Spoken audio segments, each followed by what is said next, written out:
Today I went to Whole Foods Market, and when I got to the cashier, this is what I seen. Now, I knew this was already happening in distant places, but this has now hit home. This is clearly a precursor of what is to come, things prophesied in the book of Revelation. As we know, Revelation is highly symbolic, but Revelation is also literal. I believe the mark of the beast will be literal, like an identifier that one is a part of a social system, like citizenship or credit. It will not be called the mark, but rather normalized, just as the way of the world. Much like bank cards with chips. When the bank card chip was first introduced, I knew then society was being socialized and desensitized to the upcoming mark of the beast. Now, what do you think or how do you feel when you think of a bank card chip?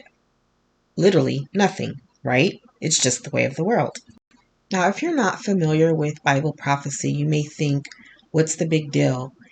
It's a chip, it has their account information, and they just paid for food.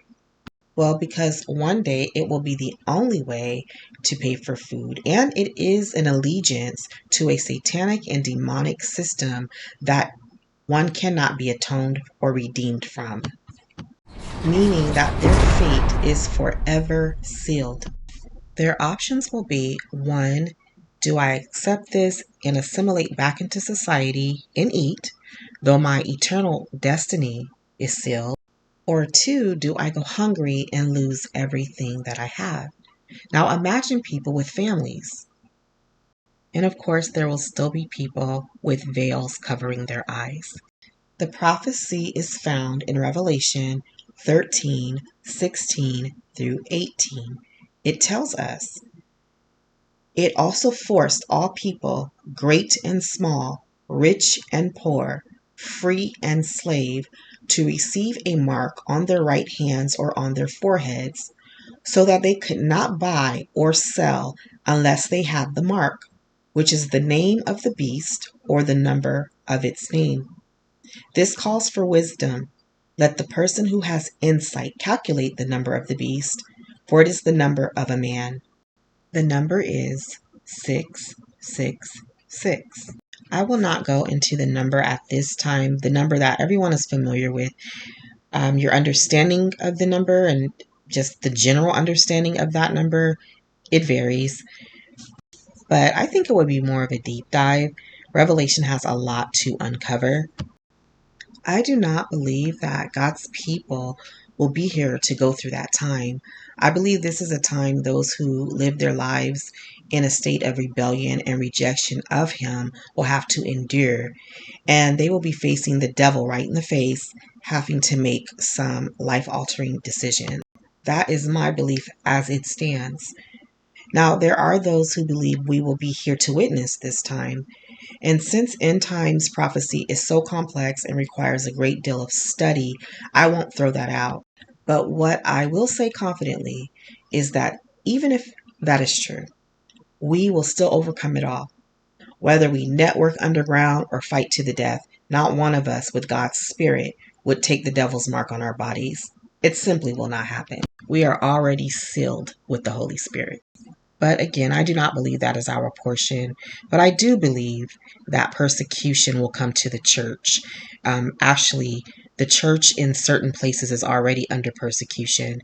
And persecution is not uncommon for the church.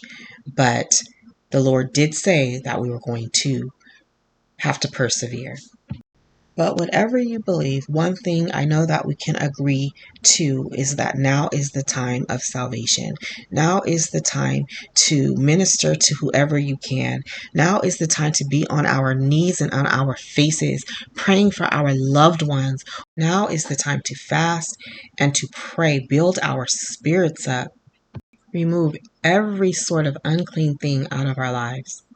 For those of you who want salvation, you want to be born again, spiritually born again, and you're feeling this draw upon you, you need to know that that is the Father drawing you in, because no one can come to the Father except that He draws them.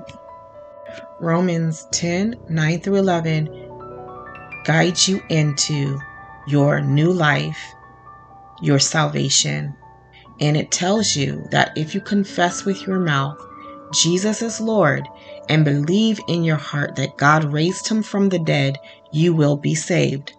For it is with your heart that you believe and are justified, and it is with your mouth that you confess and are saved. You don't have to have a preacher around.